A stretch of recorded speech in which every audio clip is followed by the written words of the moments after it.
घटना चक्र के श्रृंखला में आप सभी का स्वागत है। इस वीडियो से हम लोग भारतीय राज्य व्यवस्था में शासन के बारे में जो क्वेश्चंस आए हैं उनको देखेंगे। तो आज जो टॉपिक होगा वो टॉपिक भारत का संवैधानिक विकास है, इसको हम लोग कवर करेंगे। इसमें जितने भी क्वेश्चंस आए हैं उनके बारे में देखेंगे और आने वाले एग्जाम्स में कैसे क्वेश्चन बन सकते हैं उसके बारे में हम देखेंगे। तो इसमें क्वेश्चन करने से पहले हम थोड़ा सा इसमें समझ लेंगे कि कैसे कब कब कौन से प्रावधान किए गए हैं, किस चार्टर एक्ट में, किस अधिनियम में कौन से प्रावधान किए गए। तो अगर आप भारतीय राज्य व्यवस्था में भारत का संवैधानिक विकास देखें तो भारत का संवैधानिक विकास 2 चरणों में हुआ है।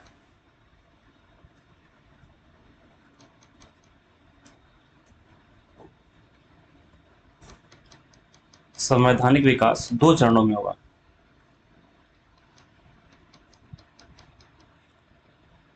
2 चरणों में। एक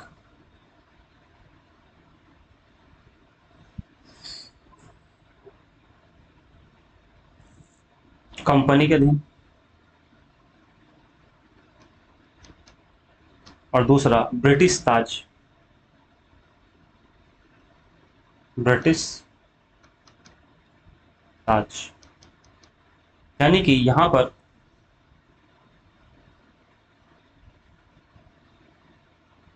1765 से 1858 तक और इसमें 1858 से 1947 तक। तो भारत में जो संवैधानिक विकास है वो 2 चरणों में हुआ, 1765 से 1858 तक के बीच में और 1858 से लेकर 1947 तक के बीच में। यानी कि पहला 1765 से 1858 और दूसरा 1858 से 1947 के बीच में इसका विकास हुआ। आपने पढ़ा होगा कि यहाँ पर जो पहला बहुत महत्वपूर्ण एक्ट था वो रेगुलेटिंग एक्ट था। रेगुलेटिंग एक्ट था जो कि 1973 सॉरी 1773 1773 में आया, पास हुआ था, मतलब इंडिया में आया था। इसके बाद दूसरा एक्ट है, उस एक्ट का नाम है पिट्स इंडिया एक्ट, जो बीच में भी और एक्ट आया है जिसको बोलते हैं एक्ट ऑफ सेटलमेंट बोलते हैं, बट यहाँ पर सबसे जो इंपॉर्टेंट है उसके बाद में वो कौन सा है, Pitt's India act. Pitt's India act. ये पिट्स इंडिया एक्ट कब आया है, तो पिट्स इंडिया एक्ट जब आया है तो 1784 में। इसके बाद में 1793 का अधिनियम।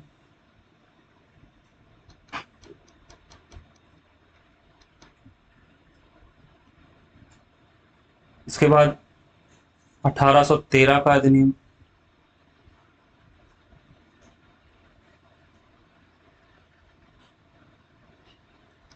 अधिनियम। फिर 1833 का अधिनियम।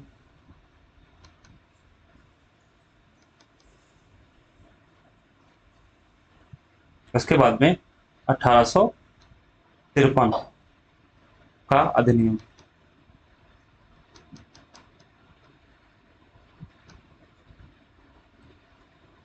ये 5 अधिनियम, 6 अधिनियम जो है ये बहुत ही इंपॉर्टेंट एग्जाम के लिए है। Regulating act, Pitt's India act, 1793 का अधिनियम, 1813 का अधिनियम, 1833 का अधिनियम और 1853 का अधिनियम। यहाँ पर ये दो बहुत ज्यादा इंपॉर्टेंट, जहाँ से क्वेश्चन ज्यादातर पूछा जाता है, मोस्ट इंपॉर्टेंट है ये 1813 और 1833 का अधिनियम। इसके बाद जब ब्रिटिश ताज की बात करेंगे तो इसमें क्या होगा, एक्ट ऑफ 1858, 1858 का अधिनियम।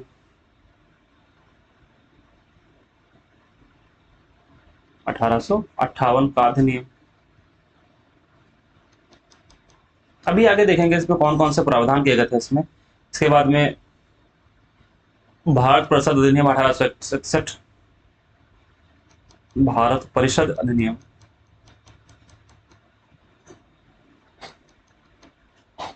1861। और इसके बाद में इंडिया काउंसिल एक्ट, नहीं, इंडिया काउंसिल एक्ट, भारत परिषद अधिनियम, काउंसिल एक्ट 1892। इसके बाद में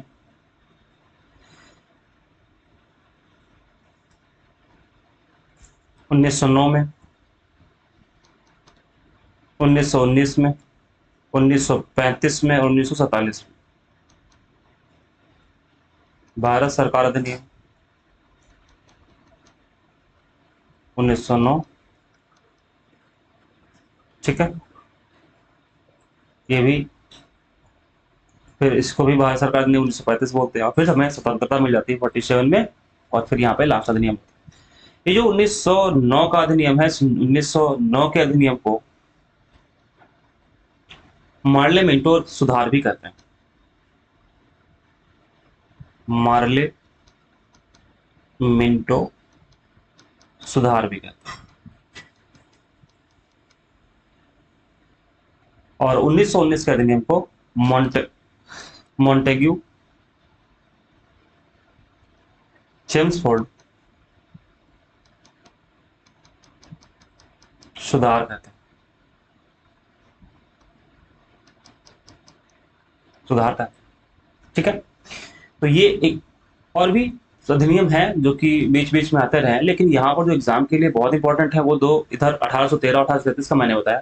वैसे ही तीन बहुत ज्यादा इंपॉर्टेंट है, 1919, 1909, 1935। ये तीन बहुत ही ज्यादा इंपॉर्टेंट अधिनियम है जिनसे एग्जाम में क्वेश्चंस बनते हैं, और कम से कम एक क्वेश्चन तो इस टॉपिक से आता ही आता है।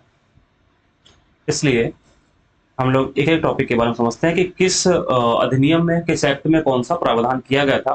जैसे रेगुलेटिंग एक्ट की बात करें इसमें, तो पहला हम लोग रेगुलेटिंग एक्ट को देखते हैं कि क्या सब प्रावधान तो नहीं पढ़ेंगे इसमें, लेकिन वो प्रावधान हम लोग देखेंगे जो बहुत ज्यादा इंपॉर्टेंट है, जो एग्जाम में अक्सर पूछे जाते हैं। ठीक है,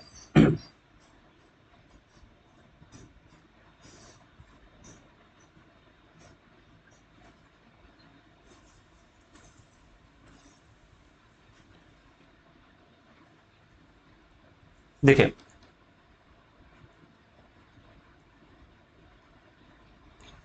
रेगुलेटिंग एक्ट के बारे में जो पहला सबसे इंपॉर्टेंट पॉइंट ये है कि जो बंगाल का गवर्नर था,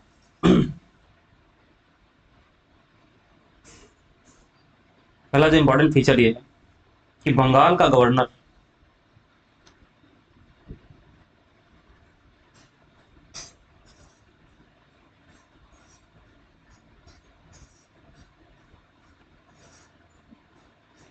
बंगाल का गवर्नर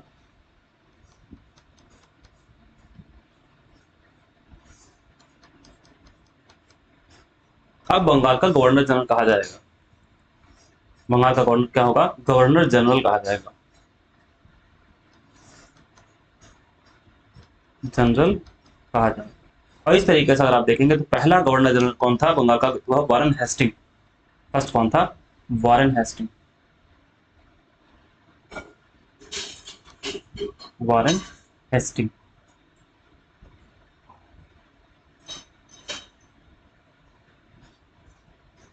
वारेन हेस्टिंग्स।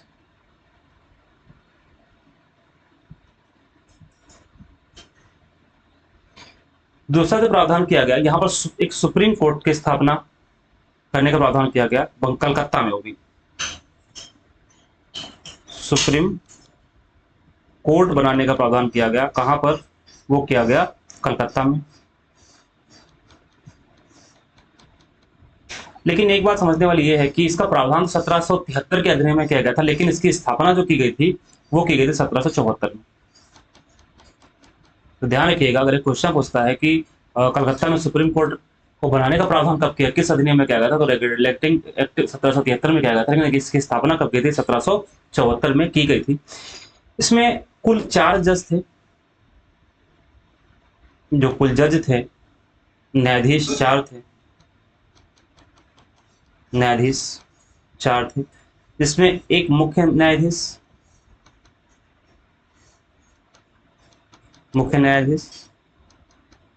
और 3 अन्य न्यायाधीश, 3 अन्य न्यायाधीश। जो मुख्य न्यायाधीश थे, मुख्य न्यायाधीश का नाम था एलिजा इम्पे। Elijah Impey.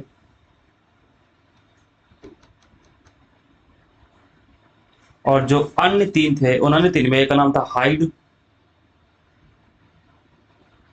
दूसरे थे लेमेस्टर, और तीसरे थे चैम्बरलिन।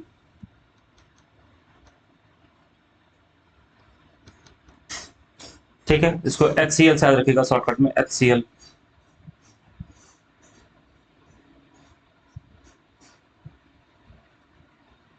हाइड, चैम्बरलिन और लेमेस्टर। तो इसमें दो प्रावधान किए गए थे, मुख्य रूप से दो प्रावधान याद रखिएगा। और भी प्रावधान थे बट एग्जाम के लिए हमें दो याद रखने पड़ेंगे। बंगाल का गवर्नर जनरल, अब बंगाल का गवर्नर, भारत का गवर्नर, सॉरी, बंगाल का गवर्नर जो होगा, बंगाल का गवर्नर जनरल होगा। और दूसरी बात ये थी कि इसमें सुप्रीम कोर्ट की स्थापना का प्रावधान किया गया था, जो कि कलकत्ता में स्थापित होना था। इसकी स्थापना 1774 में की गई। इसमें कुल 4 न्यायाधीश थे, जिसमें से एक मुख्य न्यायाधीश थे और 3 अन्य न्यायाधीश थे। ठीक है, तो ये दो इसके प्रमुख प्रावधान थे। इसके बाद में आता है, इसके बाद मैंने आपको बताया, इसमें आता है पिट्स इंडिया एक्ट 1784। देखिए, पिट्स इंडिया एक्ट जो 1784 है। अच्छा, एक चीज और इसमें जो इंपॉर्टेंट है वो ये है कि जो गवर्नर जनरल होगा, ये जो गवर्नर जनरल है, इसकी सहायता के लिए, हेल्प के लिए, इसकी सहायता के लिए 4 सदस्यीय, 4 सदस्यीय परिषद का प्रावधान किया गया। ये इंपॉर्टेंट चीज है, 3 पॉइंट ध्यान रखिएगा। पहला, बंगाल का गवर्नर जनरल होगा और इसकी सहायता के लिए 4 सदस्यीय परिषद की स्थापना की गई। और कल सुप्रीम कोर्ट की स्थापना का प्रावधान किया गया कलकत्ता में, जो कि 1774 में किया गया। अब जो पिट्स इंडिया एक्ट है, उसमें सबसे पहला इंपॉर्टेंट जो चेंज किया गया वो ये है, पिट्स इंडिया एक्ट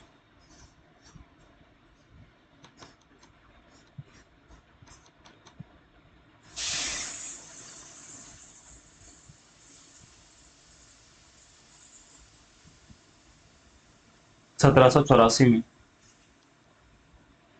तो पहला एक इंपॉर्टेंट चेंज ये किया गया, जो उसकी सहायता के लिए, अभी मैंने बताया, जो 1773 में 4 सदस्यीय परिषद थी, उसको 3 सदस्य कर दिया गया। मतलब परिषद में एक सदस्य कम कर दिया गया। जो काउंसिल थी, जो परिषद थी,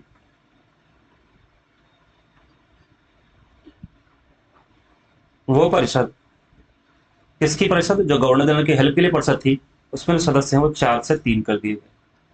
कितने सदस्य कर दिए गए? तो 4 से उसमें 3 सदस्य कर दिए गए उस परिषद में। ठीक। और यहां पर एक प्रावधान किया गया, board of control, board of control बनाया गया, जिसमें टोटल 6 सदस्य थे। ध्यान रखिएगा, बोर्ड ऑफ कंट्रोल कब बनाया गया? तो बोर्ड ऑफ कंट्रोल बनाया गया है 1784 की पिट्स इंडिया एक्ट में, जिसमें 6 सदस्य। ठीक है,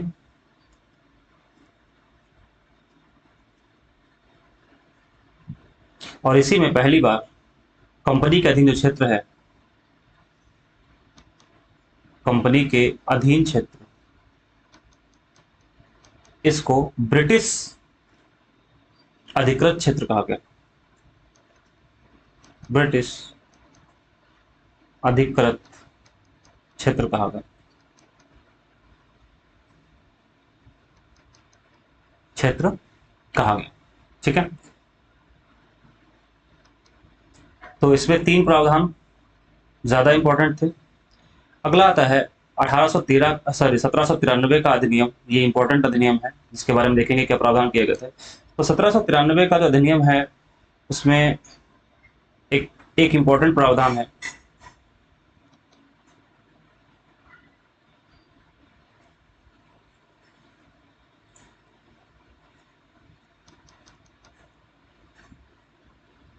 तो अधिनियम में ये कहा गया, जो बोर्ड ऑफ कंट्रोल है,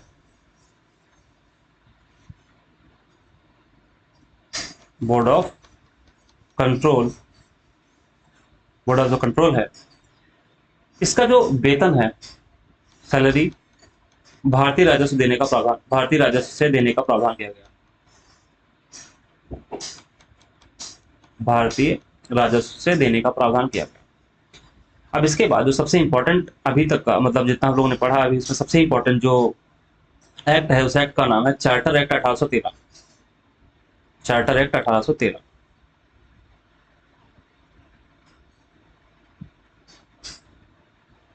चार्टर एक्ट 1813।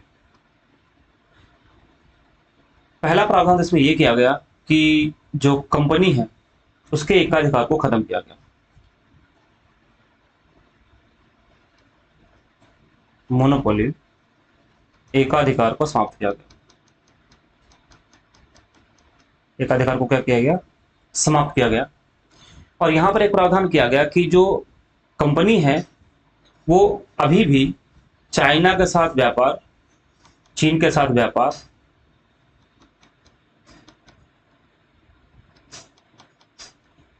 और चाय का व्यापार, चाय का ट्रेड है, इस पर उसको मोनोपोली बनाए रखे दी गई। मतलब कंपनी के जो एकाधिकार थे उनको खत्म कर दिया गया, लेकिन चाइना के साथ में व्यापार और चाय का जो व्यापार है उसको एकाधिकार बनाए रखा गया। इसमें क्या हुआ? शिक्षा पर 1 लाख रुपए 1 लाख रुपए खर्च करने का प्रावधान किया गया। साथ ही साथ में ईसाई मिशनरियों को, जो ईसाई मिशनरी थे, भारत में धर्म प्रचार की छूट दी गई। ईसाई मिशनरी जो थी, मिशनरियों को धर्म प्रचार की छूट दी गई। धर्म प्रचार की छूट दी गई। ठीक है, तो इसमें 3 प्रावधान सबसे इंपॉर्टेंट थे, ध्यान रखिएगा। कंपनी का एकाधिकार खत्म कर दिया गया, लेकिन चाइना के साथ में व्यापार और चाय के व्यापार पर एकाधिकार बनाए रखा गया। शिक्षा पर 1 लाख रुपए खर्च करने का प्रावधान किया गया और ईसाई मिशनरियों को भारत में धर्म प्रचार की छूट दी गई। ये 3 और भी इसमें प्रावधान किए गए थे, बट एग्जाम के लिए हमें 3 ध्यान रखने हैं, ये ज्यादा इंपॉर्टेंट है। इसके बाद में आता है 1833 का अधिनियम।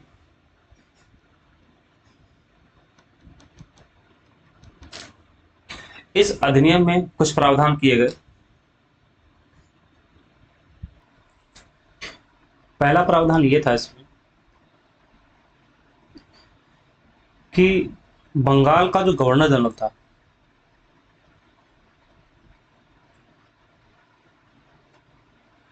इसको भारत का गवर्नर जनरल कहा गया।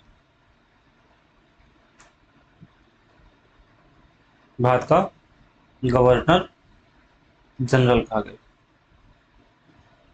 तो सवाल यहां पर यह उठता है कि भारत का पहला गवर्नर जनरल कौन है?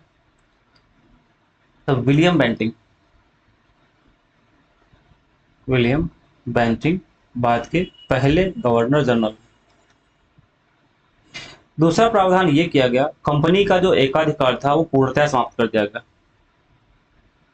कंपनी का बंगाल पर अधिकार पूर्णतः समाप्त कर दिया गया। एकाधिकार पूर्णतः समाप्त, मतलब कि जो चाय के साथ में चाय का ट्रेड करना था, चीन के साथ में ट्रेड करना था, उसको भी खत्म कर दिया गया। कंपनी का एकाधिकार समाप्त, पूर्णतः समाप्त, पूर्णतः समाप्त। इसी में एक प्रावधान और किया गया जो इंपॉर्टेंट है, दास प्रथा को खत्म करने का प्रावधान किया गया। दास प्रथा को समाप्त करने का प्रावधान किया गया, लेकिन दास प्रथा जब खत्म हुई तो वो हुई 1843 में, जब दास प्रथा का समाप्त करने का प्रावधान कब किया गया? 1833 में किया गया, लेकिन दास प्रथा समाप्त कब हुई? तो समाप्त हुई 1843 में। लॉर्ड एलनबरो ने इसको समाप्त करवाई। लॉर्ड एलनबरो ने इसका समाप्त करवाई 1843 में। और एक इंपॉर्टेंट यहाँ पर और भी पॉइंट है, जो कि ये है कि जो अभी हमने जस्ट ऊपर बताया था आपको कि गवर्नर जनरल की सहायता के लिए 4 सदस्यीय परिषद होगी, 1773 में बताया था मैंने। फिर मैंने बताया कि वो जो गवर्नर जनरल होंगे, उन गवर्नर जनरल में सहायता के लिए जो 4 सदस्य थे उसमें से 1 को कम करके 3 कर दिया गया। लेकिन उसके बाद में फिर से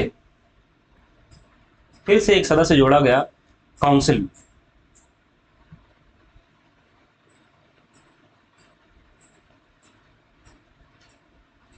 काउंसिल में एक सदस्य जोड़ा गया, यानी कि 3 से फिर 4 हो गए। और जो चौथा सदस्य था वो कौन था? विधि सदस्य था वो। फोर्थ सदस्य कौन था? विधि सदस्य, लॉ मेंबर, विधि सदस्य था। और पहला विधि सदस्य कौन है? Lord Macaulay.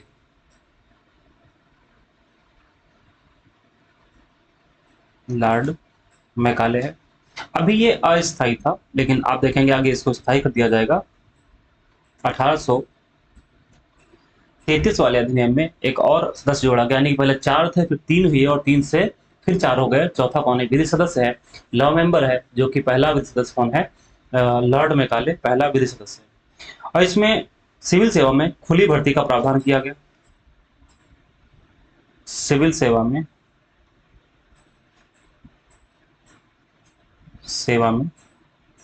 खुली भर्ती का प्रावधान किया गया। खुली भर्ती का प्रावधान मतलब कि इसमें भेदभाव समाप्त करने की बात कही गई, प्रावधान किया गया। इसमें भेदभाव समाप्त करने की बात बोली गई कि भेदभाव नहीं होगा, भेदभाव नहीं होगा। तो इस तरीके से इसमें, अच्छा एक बात और है, इस अधिनियम को सेंट हेलेना अधिनियम भी बोलते हैं। सेंट हेलेना अधिनियम भी कहते हैं। सेंट हेलेना अधिनियम भी बोलते हैं। ठीक है। तो इस तरीके से इसमें ये मुख्य मुख्य प्रावधान थे। और इसके बाद में 1853 का चार्टर एक्ट आता है। 1853 का चार्टर एक्ट।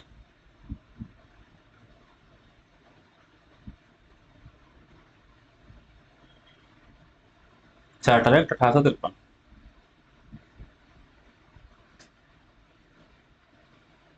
चार्टर एक्ट 1853, और ये अंतिम चार्टर एक्ट था। अंतिम चार्टर एक्ट था।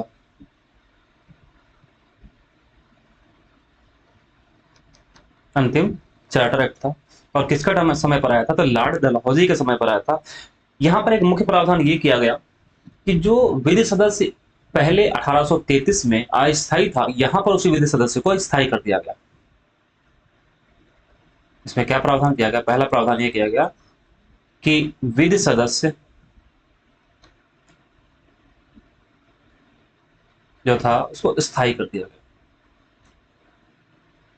विधि सदस्य को स्थायी कर दिया गया। दूसरी बात, जो कोर्ट ऑफ डायरेक्टर थे, कोर्ट ऑफ डायरेक्टर्स, इनकी संख्या को 24 से घटाकर 18 कर दिया गया।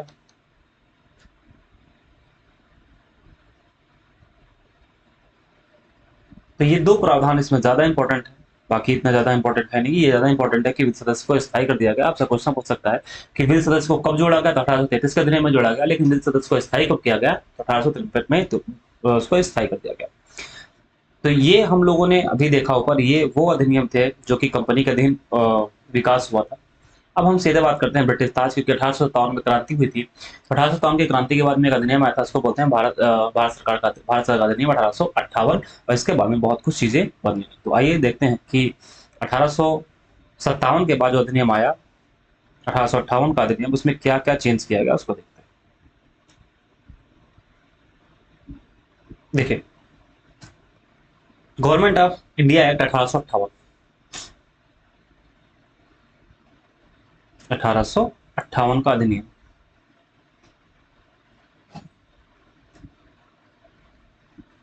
अधिनियम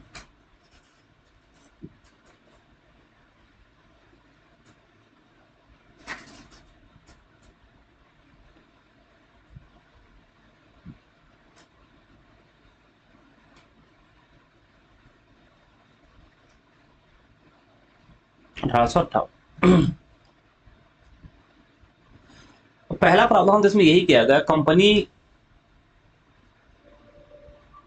जो अधिकार कर रही थी, कंपनी से अधिकार को लेकर के, मतलब भारत पर जो शासन कर रहे थे, कंपनी का शासन समाप्त करके यहाँ पर ब्रिटिश क्राउन का शासन लागू किया गया। यानी कंपनी से ब्रिटिश क्राउन को शासन ट्रांसफर किया गया। ब्रिटिश क्राउन शासन ट्रांसफर किया गया। दूसरी बात, कंपनी को जो कोर्ट ऑफ डायरेक्टर, जो कोर्ट ऑफ डायरेक्टर थे,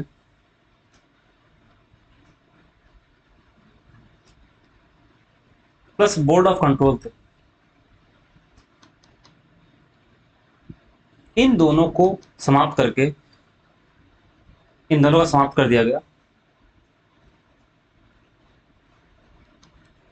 और इनके स्थान पर होम गवर्नमेंट यानी गृह सरकार बनाई गई।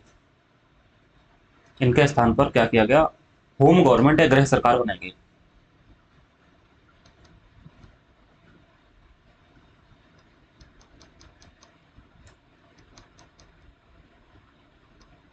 गृह सरकार बनाई गई और इसमें प्रावधान किया गया कि एक भारत सचिव होगा, प्लस गृह सरकार में क्या प्रावधान किया गया, प्रावधान ये किया गया कि इसमें एक भारत सचिव होगा,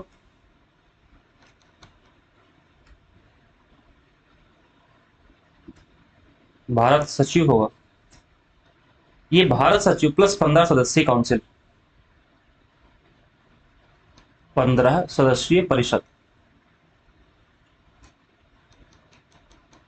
ये जो 15 सदस्यीय परिषद होगी, ये परिषद इसकी सहायता करेगी।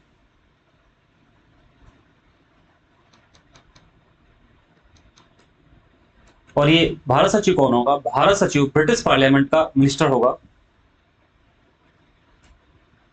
ब्रिटिश पार्लियामेंट का मिनिस्टर होगा।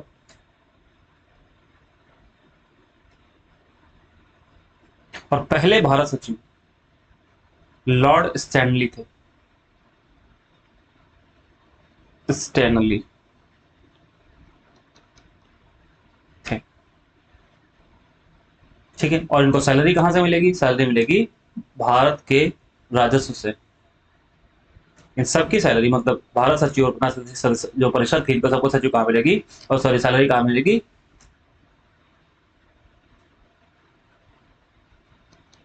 सैलरी मिलेगी भारत के राजस्व से, भारत के राजस्व से। अब कुछ इंपॉर्टेंट चीजें साइड में समझ लीजिएगा यहां पर कि 1858 में 1858 में भारत सचिव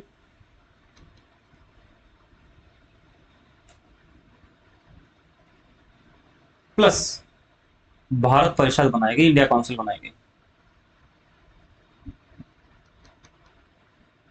और इनको वेतन देने का प्रावधान कहां से किया गया, ये वेतन देने का प्रावधान किया गया भारत के राजस्व से। वेतन कहां होगा, भारत से होगा। लेकिन 1919 का जब अधिनियम आया, तो 1919 के अधिनियम में यह प्रावधान किया गया कि जो भारत सचिव है वो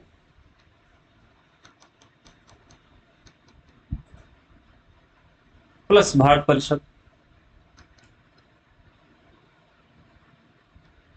तो भारत सचिव एक ही था, वो बना रहा, लेकिन भारत परिषद की जो संख्या थी वो कम कर दी गई, संख्या को कम कर दिया गया। और जो वेतन है वो वेतन कहां से दिया जाने लगा, वो वेतन दिया जाने लगा ब्रिटेन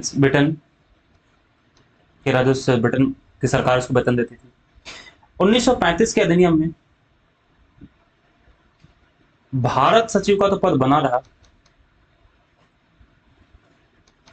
ये पद तो बना रहा, लेकिन भारत परिषद को समाप्त कर दिया गया, जो काउंसिल थी उसको समाप्त कर दिया गया।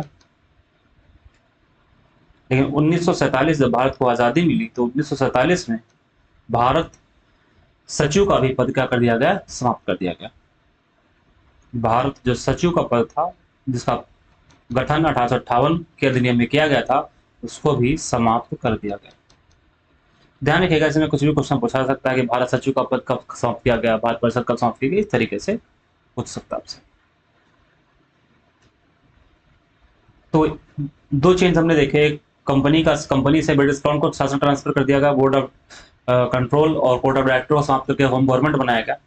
तीसरी जो इंपॉर्टेंट चीज वो थी कि यहाँ पर जो गवर्नर जनरल था, गवर्नर जनरल को अब वायसराय कहा जाएगा। गवर्नर जनरल को क्या कहा जाएगा? वाय वायसराय कहा जाएगा। और पहला वायसराय कौन है? तो लॉर्ड कैनिंग, ये पहला वायसराय, लॉर्ड कैनिंग पहला वायसराय। तो तीन प्रावधान जो कि एग्जाम के लिए बहुत इंपॉर्टेंट है, हमें ध्यान रखना होगा। साथ में अगला, हाँ, तो एक हो गया 1858 का प्रावधान, ये हो गया, हम लोगों ने पढ़ लिया। अब है भारत परिषद अधिनियम 1861। भारत परिषद अधिनियम 1861। भारत परिषद अधिनियम 1861। भारत परिषद अधिनियम 1861। ठीक है। अब यहां पर सबसे इंपॉर्टेंट चीज क्या है, वो ये है, जो वायसराय है, वायसराय को अध्यादेश जारी करने का यहां से उसको शक्ति मिल गई। वायसराय अध्यादेश जारी कर सकता था। ये अध्यादेश 6 माह तक वैध रहेगा। 6 माह तक वैध रहेगा। मतलब 1861 के अधिनियम में जो एक महत्वपूर्ण प्रावधान क्या किया गया, उसमें प्रावधान किया गया कि वायसराय अध्यादेश जारी कर सकता है, जो कि 6 माह तक वैध रहेगा। और यहीं पर पोर्टफोलियो सिस्टम की शुरुआत की गई। पोर्टफोलियो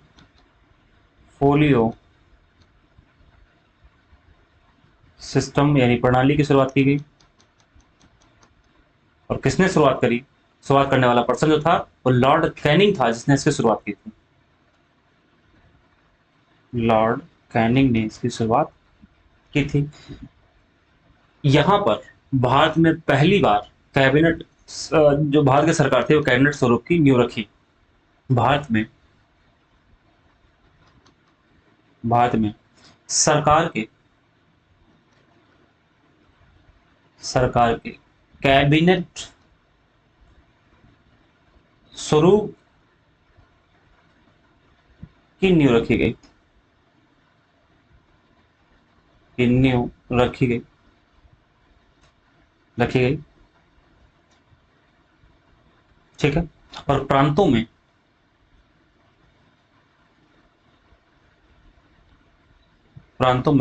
विधान परिषद के गठन का प्रावधान किया गया। विधान परिषद के गठन का प्रावधान किया गया।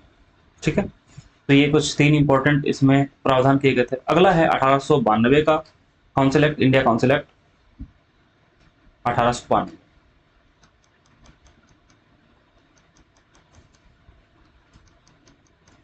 1892। तो हम लोगों ने कई एक्ट देख लिए हैं। अब अगला एक्ट देखते हैं। इसमें क्या किया गया, जो सदस्य थे,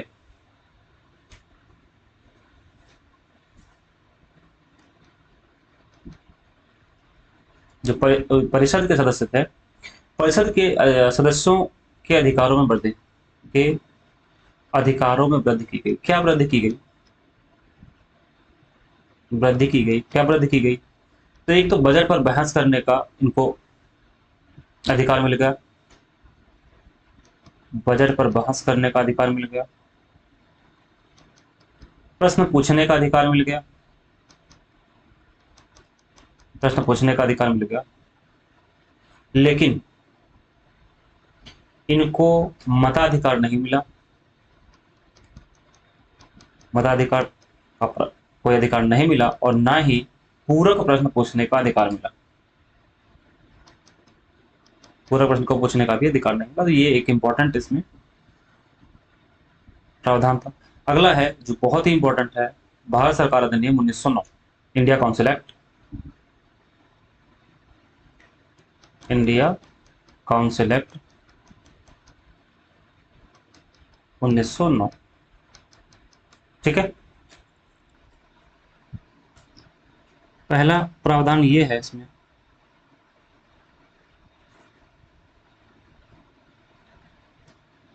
कि जो परिषद के सदस्य थे, जो मैंने अभी जस्ट आपको बताया यहाँ पर, कि जो परिषद के सदस्य उन्हें बजट पर बहस करने का अधिकार, प्रश्न पूछने का अधिकार मिला था।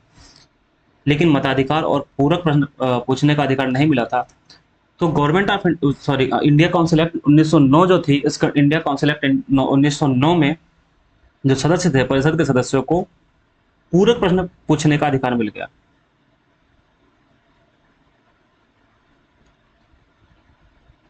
परिषद के सदस्यों को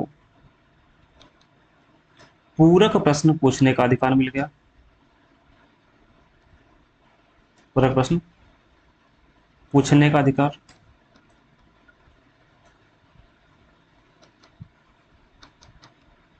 और सीमित मताधिकार भी मिल गया। सीमित मताधिकार भी मिल गया।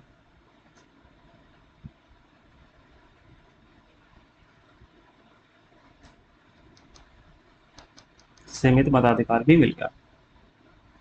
और यहां पर जो सबसे इंपॉर्टेंट चीज ध्यान रखने वाली है वो ये है कि पृथक निर्वाचन मंडल की शुरुआत की थी। पृथक निर्वाचन मंडल की शुरुआत की गई प्रथम बार।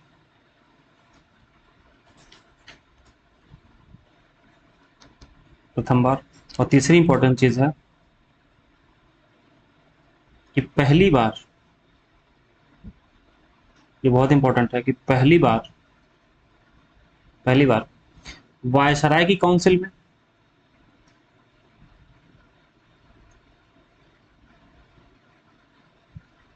सराय की परिषद में एक सदस्य,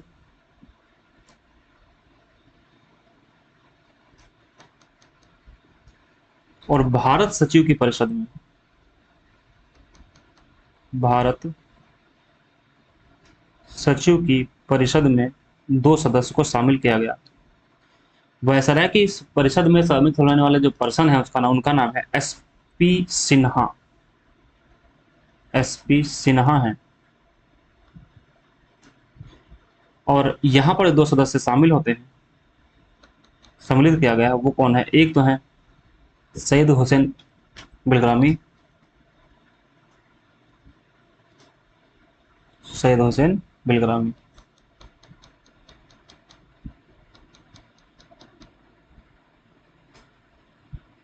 सैयद हुसैन बिलग्रामी। और दूसरे हैं केजी गुप्ता।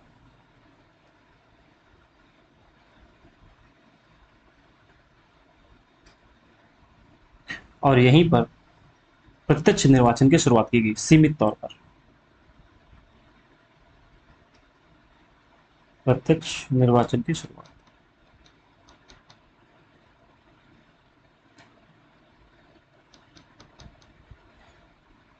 तो ये 1909 का अधिनियम था।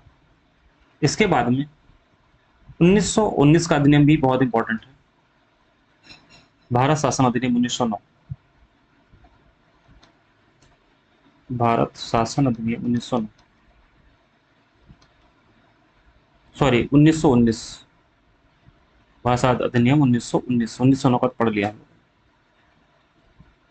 यहां पर पहला प्रावधान ध्यान रखिएगा, जो पृथक निर्वाचन, ये पृथक निर्वाचन मंडल जो शुरू किया गया था, प्रणाली शुरू की गई थी, इसका विस्तार किया गया। पृथक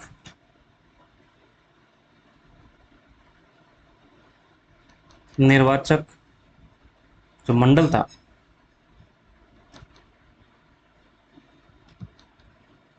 इसका विस्तार किया गया। दूसरा इंपॉर्टेंट प्रावधान क्या किया गया? दूसरा इंपॉर्टेंट प्रावधान ये किया गया, राज्यों में द्वैध शासन शुरू किया गया। द्वैध शासन की शुरुआत की गई।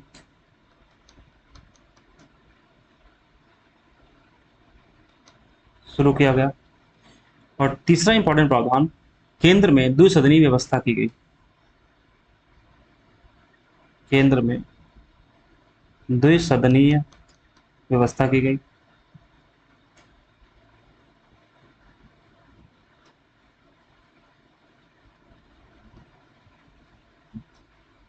उच्च सदन और निम्न सदन।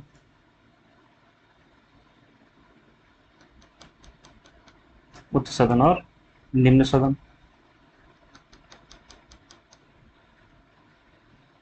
लंदन में एक उच्चायोग बनाने का प्रावधान किया गया।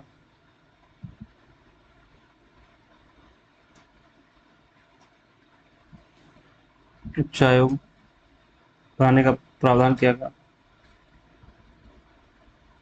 और इसके साथ साथ में केंद्रीय लोक सेवा आयोग के गठन का प्रावधान किया गया। केंद्रीय लोक सेवा आयोग के गठन का प्रावधान किया गया। पहली बार महिलाओं को मताधिकार दिया। महिलाओं को मताधिकार दिया।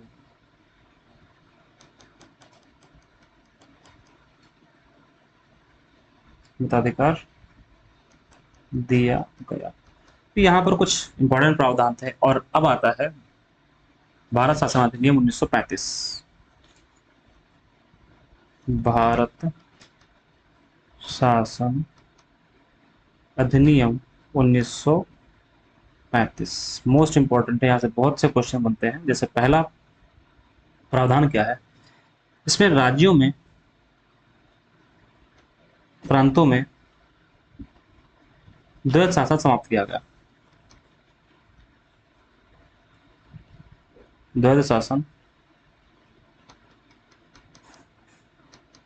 प्रांतों में समाप्त कर दिया गया और केंद्र में लागू कर दिया गया। इसी अधिनियम में अखिल भारतीय संघ बनाने का प्रावधान किया गया।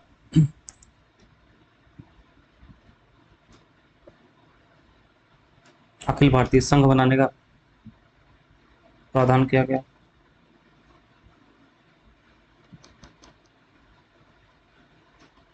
बनाने का प्रावधान किया गया। यहीं पर सुप्रीम कोर्ट के संघीय न्यायालय, फेडरल कोर्ट बनाने का प्रावधान किया गया। न्यायालय बनाने का प्रावधान किया गया, जो कि 1937 में बनकर के तैयार हुआ। स्थापना कब हुई इसकी? 1937 में। प्रावधान किया गया था 35 में, स्थापना हुई 1937 में। और इसके जो प्रथम मुख्य न्यायाधीश थे उनका नाम था सर मॉरिस ग्वेर। मॉरिस ग्वेर, ठीक है। शक्तियों का विभाजन किया गया। शक्तियों का विभाजन किया गया। संघ सूची, राज्य सूची, समवर्ती सूची। संघ सूची, राज्य सूची और समवर्ती सूची। लेकिन जो अवशिष्ट विषय थे, इन विषयों को वायसराय को दिया गया। वायसराय को दिया गया, ठीक है। और इस अधिनियम को जवाहरलाल नेहरू ने, इस अधिनियम को जवाहरलाल नेहरू ने दासता का नया अधिकार पत्र कहा। नया दासता का एक नया अधिकार पत्र, एक नया अधिकार पत्र कहा। किसने कहा? ये जेएल नेहरू ने, जवाहरलाल नेहरू ने ये बात कही। तो कुछ कुछ प्रमुख प्रमुख प्रावधान हम लोगों ने देख लिए, इसमें हमने आपको बताया। तो हमने अभी तक ये समझा इसमें कि जो संवैधानिक विकास है उसका 2 चरणों में हुआ है, कंपनी के अधीन और ब्रिटिश राज के अधीन। जिसमें यहाँ पर हमने रेगुलेटिंग एक्ट से स्टार्ट किया और 1853 का अधिनियम तक बात की। ब्रिटिश राज में 1858 से लेकर के 1947 तक। अच्छा, इसमें एक चीज सही कर लीजिएगा आप लोग कि ये जो 1909 का अधिनियम है, ये भारत परिषद अधिनियम, भारत सरकार नहीं, भारत परिषद अधिनियम, भारत परिषद अधिनियम। और ये है भारत शासन अधिनियम 1909। और फिर यहीं पर 1935 का भारत शासन अधिनियम। तो इस तरीके से हम लोगों ने यहाँ तक देखा। अब हम लोग सीधा क्वेश्चन करते हैं, क्वेश्चन पे आते हैं। तो पहला क्वेश्चन है, निम्नलिखित में से किस अधिनियम में कलकत्ता में सर्वोच्च न्यायालय की स्थापना की गई? तो हमने जस्ट अभी जब पढ़ रहे थे हम लोग, तो हमने आपको बताया कि कलकत्ता में सुप्रीम कोर्ट, सॉरी, कलकत्ता में जो सुप्रीम कोर्ट है, उस सुप्रीम कोर्ट की जो स्थापना है वो 1773 के अधिनियम में की गई। लेकिन स्थापना कब की गई? तो ये स्थापना की गई थी, स्थापना कब की गई थी? 1774। 1784 में क्या प्रमुख प्रावधान किया गया था? तो 1784 में आप देखेंगे, 1784 के में ये प्रमुख प्रावधान किया गया था कि जो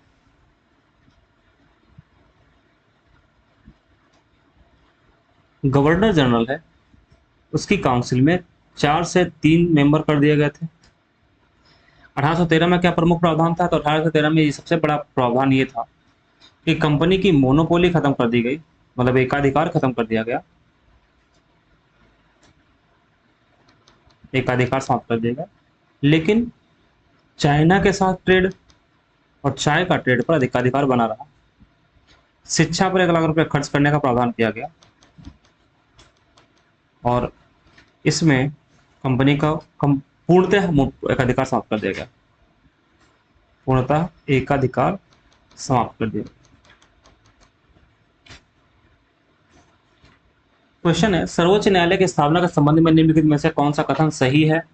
कलकत्ता में सर्वोच्च न्यायालय की स्थापना 1773 के रेगुलेटिंग एक्ट द्वारा की गई, सही है, ऑप्शन ये स्टेटमेंट सही है। दूसरा है, लेमेस्टर इस न्यायालय के प्रथम न्यायाधीश थे, ये स्टेटमेंट गलत है, मैंने आपको बताया था। एलिजा एम्पे यहाँ पर पहले न्यायाधीश थे, मुख्य न्यायाधीश थे। एलिजा एम्पे पहले मुख्य न्यायाधीश थे, ये लेमेस्टर जो थे वो अन्य न्यायाधीशों में आते थे। इसका मतलब है ऑप्शन जो ए है वो इसका सही ऑप्शन। मैच करने के लिए है कि इसमें कौन सा मैच है करता है। तो पहला क्वेश्चन है, पहला है, नियंत्रण परिषद की स्थापना, सर्वोच्च न्यायालय की स्थापना, इंग्लिश मिशनरियों को भारत में कार्य करने की अनुमति, गवर्नर जनरल की परिषद में कानूनी सदस्य की नियुक्ति। तो हमें एक बात अच्छे से पता है यहाँ पर है, जो सर्वोच्च न्यायालय की स्थापना है वो रेगुलेटिंग एक्ट से की गई थी। यहाँ पर लिख लेते हैं साइड में, ए बी सी और डी, यानी B1, इंग्लिश मिशनरियों को कब भारत में प्रवेश करने का अनुमति मिली? 1813 में, यानी कि 3। और गवर्नर जनरल की परिषद में कानूनी सदस्य की कब नियुक्ति होती है? तो 4 बचा 1। काउंसिल, नियंत्रण परिषद यानी कि board of control, board of control कब अधिनियम स्थापना होती है? 1784 में, यानी कि 2134। इसका ऑप्शन क्या हो जाएगा? ऑप्शन बी सही ऑप्शन हो जाएगा। नेक्स्ट क्वेश्चन, निम्नलिखित में से किसने भारत में अंग्रेजी शिक्षा की नींव पड़ी? चार्टर एक्ट 1813, बिल्कुल सही बात है, इसमें 1 लाख रुपए खर्च करने का प्रावधान किया गया था। प्राच्य विधि एवं आंग्ल विवाद, ये भी सही है, एनसीईआरटी में आपको मिल जाएगा। General committee of public instruction, ये भी, यानी तीनों सही है इसमें ऑप्शन। अगला क्वेश्चन, किस अधिनियम के द्वारा ब्रिटिश संसद ने चाय और चीनी के साथ व्यापार को छोड़कर ईस्ट इंडिया कंपनी के भारत के साथ व्यापार पर एकाधिकार को समाप्त कर दिया गया? इसका ऑप्शन ए होगा 1813। और हमने आपको बताया कि यहाँ पर चार्टर एक्ट 1833 में ये भी जो अधिकार था वो खत्म कर दिया गया, मतलब कि एकाधिकार पूर्णतः समाप्त, एकाधिकार पूर्णतः समाप्त,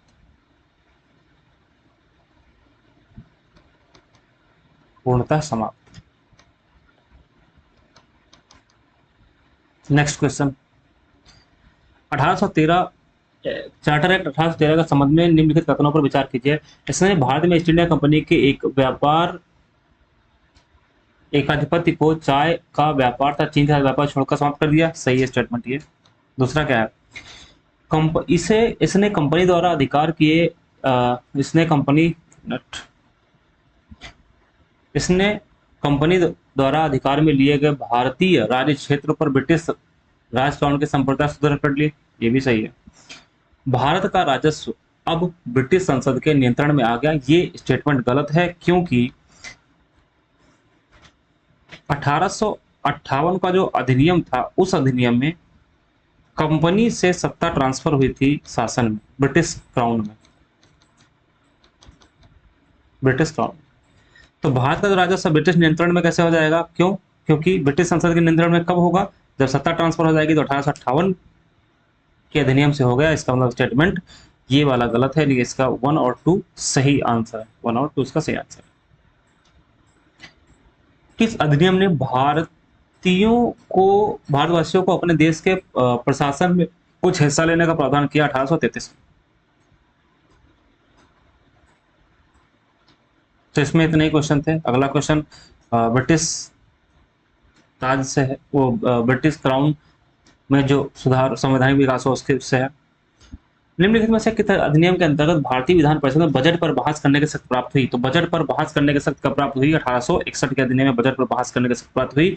यहाँ पर मैंने आपको बताया कि यहाँ पर बहस तो कर सकते थे, बहस कर सकते थे, प्रश्न पूछ सकते थे, लेकिन मताधिकार का वोटिंग राइट नहीं दिया, मतलब नहीं दिया गया, और पूरक प्रश्न को भी पूछने का राइट नहीं दिया गया। सॉरी, ये इसमें था 1892 में, माफ करिएगा, 1892। 1909 में क्या प्रावधान किया गया था? वो सब जो मैंने आपको जस्ट अभी बताया। सबसे पहला प्रावधान इंपॉर्टेंट क्या था? इसमें निर्वाचक मंडल की स्थापना की गई थी धर्म के आधार पर। प्रथम निर्वाचन मंडल था। और भारत सरकार अधिनियम 1919 में क्या है? केंद्र में द्विसदनीय व्यवस्था की गई थी, और राज्यों में जो द्वैध शासन था उसको लागू किया गया था। ब्रिटिश भारत में सांप्रदायिक प्रतिनिधित्व की स्थापना निम्नलिखित में से किस अधिनियम द्वारा की गई थी? तो 1909। 1909 इसको क्या बोलते हैं? भारत परिषद अधिनियम, इंडिया काउंसिल एक्ट 1909। इसको पार्लियामेंट्री रिफॉर्म भी कहते हैं। और 1909 का अधिनियम सुधार, 1919 का जो अधिनियम है उसको मॉन्टेग्यू चैम्सफोर्ड रिफॉर्म भी कहते हैं। अगला क्वेश्चन है, निम्नलिखित में से किस एक अधिनियम द्वारा भारत में संघीय न्यायालय की स्थापना की गई? 1935 में के अधिनियम से की गई। इसका मतलब है इसका ऑप्शन डी होगा, क्योंकि इसमें कोई भी ऑप्शन मैच नहीं कर रहा है। कोई भी, मतलब 1861 भी नहीं सही है, 1919 भी नहीं है, 1909 भी सही नहीं है। संघीय न्यायालय की स्थापना कब की गई? तो 1935 के अधिनियम में प्रावधान किया गया, लेकिन 1937 में इसकी स्थापना की गई। भारत में संघीय न्यायालय की स्थापना, भारत में संघीय न्यायालय निम्नलिखित में से किस वर्ष में स्थापित किया गया? तो 1937 में स्थापित किया गया। प्रावधान कब किया गया था? 1935 में। भारत में केंद्र में द्वैध शासन किस अधिनियम के अंतर्गत स्थापित किया गया? 1935 सही है। लेकिन राज्यों में द्वैध शासन 1919 में शुरू किया गया था। केंद्र में, यानी राज्य की जगह प्रांत लिखेंगे, प्रांतों में द्वैध शासन कब शुरू किया गया था? 1919 में।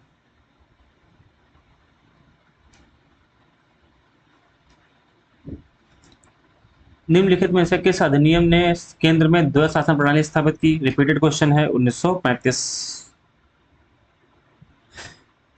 1919 के भारत शासन अधिनियम के निम्नलिखित में से कौन सी प्रमुख विशेषताएं या विशेषता है?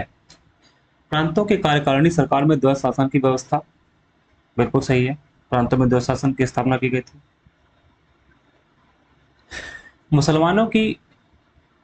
मुसलमानों के लिए पृथक सांप्रदायिक निर्वाचन मंडल की व्यवस्था, ये स्टेटमेंट गलत है। क्यों? क्योंकि इसका प्रावधान 1909 के अधिनियम में किया गया था। केंद्र द्वारा प्रांतों को विधायनी शक्ति हस्तांतरण, सही है ये ऑप्शन, यानी कि 1 और 3 राइट है। निम्नलिखित में से किसने ब्रिटिश भारत में प्रांतीय स्वायत्ता शुरुआत की? ब्रिटिश भारत प्रांतीय स्वायत्ता शुरू की तो 1919 के अधिनियम ने, भारत सरकार अधिनियम 1919 में। भारतीय विधान पालिका प्रथम बार द्विसदनी बनाई गई, तो प्रथम बार द्विसदनी कब बनाई गई? तो 1919 के अधिनियम में प्रथम बार द्विसदनी बनाई गई। इसमें केंद्र में द्विसदन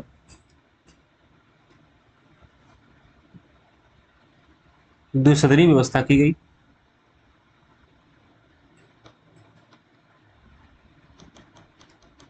उच्च सदन और निम्न सदन, इसको मैंने अभी बताया आपको, इसलिए यहाँ पर एक्सप्लेन नहीं कर रहा हूँ। उच्च सदन और निम्न सदन।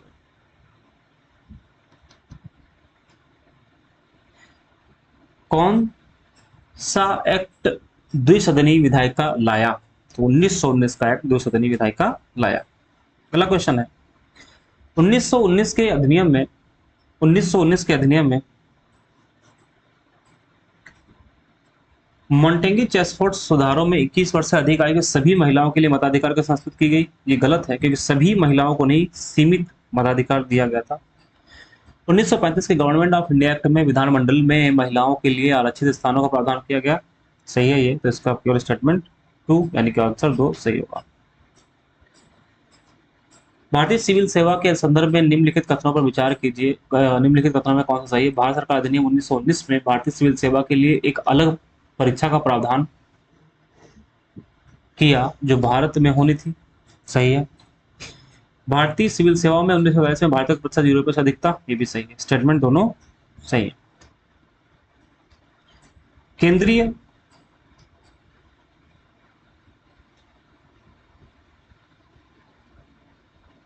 क्वेश्चन है, केंद्रीय विधानमंडल का या के निम्नलिखित में से कौन सा या से निर्वाचन शासन भारत शासन अधिनियम 1919 के तहत हुआ? 1926, 1937, 1945। तो 1926, 1945 ऑप्शन सी होगा, ए एंड सी। भारत शासन अधिनियम 1919 के अंतर्गत भारतीय विधायिका का अंतिम निर्वाचन किस वर्ष में आयोजित किया गया? 1945 में। राष्ट्रपति की अध्यादेश निर्गत करने के सख्त प्रेरित है तो 1935 के अधिनियम से।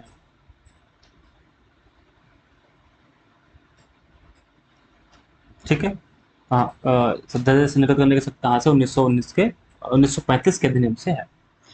लेकिन वायसराय, अभी मैंने बताया था आपको, वायसराय को अध्यादेश जारी करने की शक्ति कहां से मिली, किस अधिनियम से मिली? 1861 से। यहां पर देखिएगा 1861 में मैंने बताया था।